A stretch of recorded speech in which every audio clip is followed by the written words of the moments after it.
जीवन एक ऐसा रंगमंच है जहाँ किरदार को खुद नहीं पता होता कि अगला दृश्य क्या होगा। जिंदगी में कठिनाइयाँ आए तो उदास ना होना, क्योंकि कठिन रोल अच्छे एक्टर को ही दिए जाते हैं। नमस्कार दोस्तों, इस ब्लॉग में आप सभी लोगों का बहुत बहुत स्वागत है।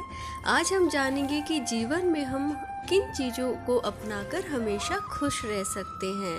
और ये जो है ब्लॉग, ये पार्ट 1 है। पार्ट 2 मैं फिर लेकर आऊँगी, क्योंकि ये जो सब्जेक्ट है ये बहुत ही बड़ा है। एक पार्ट में ये बहुत लंबा हो जाएगा। और अगर अभी तक आपने मेरे चैनल को सब्सक्राइब नहीं किया है तो प्लीज़ इसे सब्सक्राइब कर दीजिए और अपना प्यार और सपोर्ट हमारे साथ बनाए रखिए, ताकि हम आपके लिए अच्छी अच्छी वीडियो ला सकें और आपके जीवन को खुशहाली से भर सकें। दुनिया में कुछ ऐसे लोग हैं जो हमेशा रोते रहते हैं। ज़िंदगी से उनको हमेशा शिकायत ही रहती है। पॉजिटिव तो कभी दिमाग में आता ही नहीं, हमेशा उदास ही रहते हैं। हम आपको कुछ ऐसे उपाय बताएंगे जिन्हें अपनाकर आप खुश रह सकते हैं। हम आपको एक कहानी सुनाएंगे, ध्यान से सुनिएगा। एक बार एक दुखी व्यक्ति अपने दुखों से परेशान होकर महात्मा बुद्ध के पास गया और उनके कदमों में गिरकर रोते हुए बोला, हे महात्मन, मैं अपनी ज़िंदगी की परेशानियों से तंग आ चुका हूँ। एक समस्या निपटाता हूँ तभी दूसरी आ जाती है, दूसरी निपटाता हूँ तब तीसरी आ जाती है। ऐसे ही इन परेशानियों का कभी अंत होता ही नहीं है। आप ऐसा कोई उपाय बताइए कि मुझे इन सब से छुटकारा मिल जाए, नहीं तो मैं अपने प्राण त्याग दूंगा। महात्मा बोले, ठीक है, मैं समझ गया, लेकिन आज नहीं, मैं कल आपको उपाय बताऊंगा, मगर इसके लिए आपको मेरा एक काम करना होगा। तो उस आदमी ने बोला कि ठीक है महात्मन, मुझे बताइए।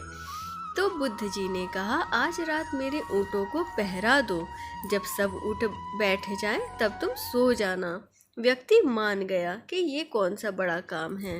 दूसरे दिन जब व्यक्ति महात्मा के पास आया तो उसकी आंखें लाल थीं। बुद्ध जी बोले, क्या हुआ, पूरी रात सोए नहीं क्या? व्यक्ति बोला, हाँ महाराज, वहाँ सैकड़ों ऊँट थे, एक बैठता तो दूसरा खड़ा हो जाता, दूसरा बैठता तो तीसरा खड़ा हो जाता। ऐसे ही पूरी रात चलता रहा और मैं नहीं सो पाया।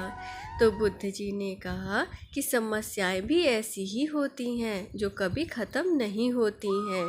जिंदगी ठीक इसी तरह है, ये ज़िंदगी का महत्वपूर्ण अंग है। अगर तुम्हें खुश रहना है तो समस्याओं में ही खुश रहना पड़ेगा, क्योंकि फूलों का राजा गुलाब भी कांटों के बीच ही खिलता है, कमल का फूल कीचड़ में ही खिलता है। धैर्य और संतोष के साथ ज़िंदगी जीना सीखो, तभी तुम खुश रह पाओगे। जिस तरह धन कमाने के लिए हम तरह तरह के उपाय करते हैं, ठीक उसी तरह हम ज़िंदगी में खुश रहने का उपाय क्यों नहीं ढूंढते। दुनिया में कोई भी चीज़ परफेक्ट नहीं है, हर पल का आनंद लीजिए। दुनिया में ऐसे कई लोग हैं, किसी के पास पैर नहीं है तो किसी के पास हाथ नहीं है, किसी की आंखें नहीं हैं या कोई बोल और सुन नहीं सकता, तो किसी के पास 2 वक्त के लिए भोजन नहीं है। अगर आपके पास इनमें से कोई भी एक चीज़ है तो आप बहुत ही भाग्यवान हो, आप इन सबसे बेहतर हो। संघर्ष का नाम ही जिंदगी है। जिंदगी का कोई भरोसा नहीं कि कब क्या हो जाए। न जाने कौन सा दिन हमारी जिंदगी का आखिरी दिन होगा, कोई नहीं जानता। कोई नहीं चाहेगा कि उसका आखिरी पल रोते हुए बीते। दुनिया का कोई दुख आपको ज़्यादा देर दुखी नहीं रख सकता, और दुनिया की कोई ताकत आपको खुश होने से नहीं रोक सकती। अब अगले ब्लॉग में हम आपको 10 ऐसी बातें बताएंगे जिन्हें आप अपनाकर खुश रह सकते हैं। ये बातें को आप ध्यान से सुनिए और अपने जीवन में अपनाइए। कठिनाइयाँ और मुश्किलें चुटकियों में दूर हो जाएंगी। आपका जीवन सुखमय हो, इसी कामना के साथ हम ब्लॉग को यहीं समाप्त करते हैं। धन्यवाद।